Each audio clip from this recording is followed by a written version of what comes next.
एक ज़माना था जब गांव से लोगों की चिट्ठी आती थी, तो चिट्ठी आते तो लिखा होता था कि यहाँ पर सब कुशल पूर्वक है और उम्मीद करते हैं आप भी कुशल पूर्वक होगे। और भैंस ने कटड़ा दिया है, लेकिन कटड़े की तबीयत ठीक नहीं रहती है, बाकी सब ठीक है।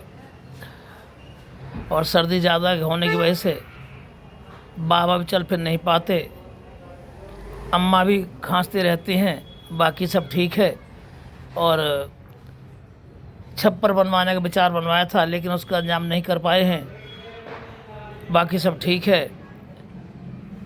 बच्चों की वैसे परेशानी होती है ठंड में, नए कपड़े दिलवाने उनको ऊनी, लेकिन अभी इंतजाम नहीं हो पा रहा है, बाकी सब ठीक है। आप कब आओगे? और हाँ, भूरी का तो बताने भूल गए। भूरी ने बच्चा दिया है, लेकिन वो बच्चा ख़त्म हो गया है। भूरी खाना पीना नहीं खा रही है, बाकी सब ठीक है। तो ये चिट्ठी अंत में पड़ गया कि सारे बंदे परेशानी में, पर ठीक क्या है कि बाकी सब ठीक है, बाकी सब ठीक है। एक जमाना हम भी अपने दोस्त को यहाँ से जब गाँव जा चिट्ठी लिखते भेजते थे पहले कि भाई मैं उस दिन आऊँगा, तो वो लोग मुझे जहांगीरपुर गांव से 4 किलोमीटर दूर जहाँ गोलगप्पे खाया करते थे वहाँ मिल जाते थे लेने के लिए, क्योंकि वहाँ से गांव जाने के लिए साधन कम होता था। तो कभी पप्पू अपनी बुग्गी लेकर आ जाता था, कभी कोई आ जाता था, इस तरह से।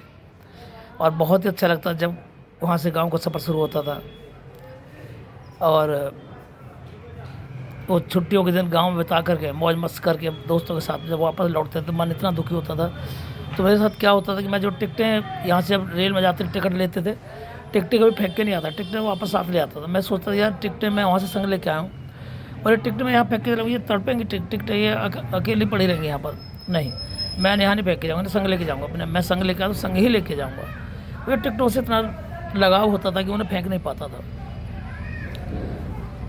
लेकिन वक्त बदल गया, अब ना वो गाँव जाना रहता है। कई बार सोचा, इस बार भी सोच रहा था कि जो दिवाली छुट्टियां हैं गांव जाऊंगा, लेकिन 5 साल के बाद सिस्टर ने आना था, इसलिए गांव नहीं गया। कहती हमें हम बुला कर खुद गांव चला गया।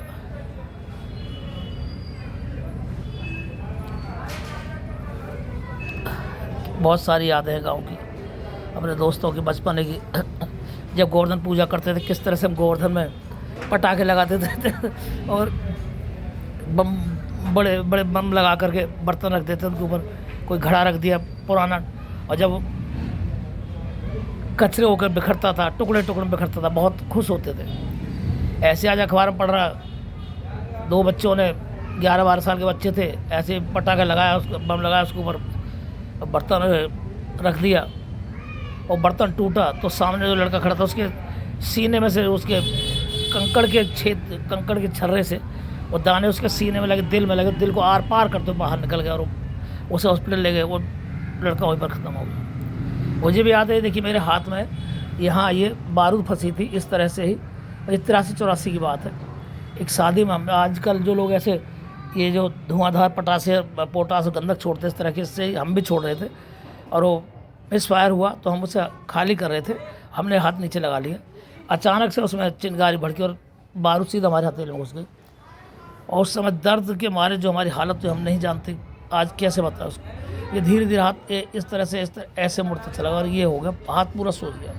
तो हमारे रिश्तेदार थे, उन्होंने इसको तेज़ ब्लेड से काटा, और फिर इसमें नारियल का तेल और पीपल की छाल लगाई, जब इससे घाव भराए और ये हाथ में। लेकिन अब भी हम इस हाथ को सेकते हैं तो इसमें आग सी महसूस होती है, और हम इसे सेक नहीं पाते हैं। तो लोग पॉल्यूशन के दिवाली के टाइम पे आजकल वो नए देसी जुगाड़ से बम पटाखे पोटास गंधक फोड़ने लगे हैं, जो कि बहुत ही ख़राब है।